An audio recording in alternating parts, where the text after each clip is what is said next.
anao io mitebiteby tsy maraigna tsy ariva anao mitebiteby ndraindraika romoromotra de mipetipety matahotra fa so de sagesse tamy fazifazy fotsiny haiko fa fono akao maratra mahita za miresaka amy viavy anao maratra matahotra fa so de zalasan'olo kafa fa ko mbola amina anao ndro tegna viavy retraka fognagny miatoky za ndao fomeko jiaby kogny matiky natatsy mavoky anao magny miatoky za fa zay homeko jiaby kogny matiky mahazo matoky anao kibokalo mifaza Jehova fa namoragna amy sarotro de ankilanao hoe fô zao kibokalo mifaza Jehova karakara haiko tsara tsy olositra anao io marosa. Et pour maman, je suis pas vendeur de rêve, mais je te promets demain, je vais te mettre au rang de reine.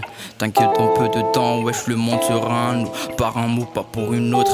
T'inquiète, je suis pas un monstre. Je te promets pas la lune, je te promets pas les étoiles, mais je te promets tout l'amour, sincère dans toutes ses états. Comme une fleur et ses pétales, comme la vie et ses étapes. Plein d'amour à te donner, dédié pour toi ce message. Sans mensonge, les plus beaux de mes songes. Nos paroles qui s'échangent devant tout l'entourage. Même nous deux face à l'orage, atteindre à tous les rivages. Tout cela sera bonheur, j'ai l'honneur de raviver ton cœur.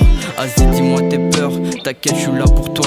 Si tu veux prendre ma main, on va marquer l'histoire. Laisse-moi du temps pour me guérir, lancer le chemin. Je dois me guérir de mes séquelles d'encre, pourquoi pas demain, hey.